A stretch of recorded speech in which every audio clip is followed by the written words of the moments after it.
ఏ బాటైనా పర్వాలేదంట, సమయంతో సాగటమే మన సింపుల్ సిద్ధాంతం.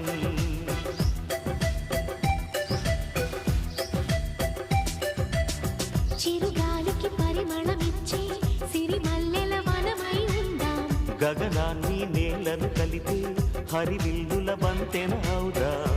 ఆనందం అంటే అర్థం మనమందా, ప్రతి పూట పాతై సాగే హుషారు సరిగమలో.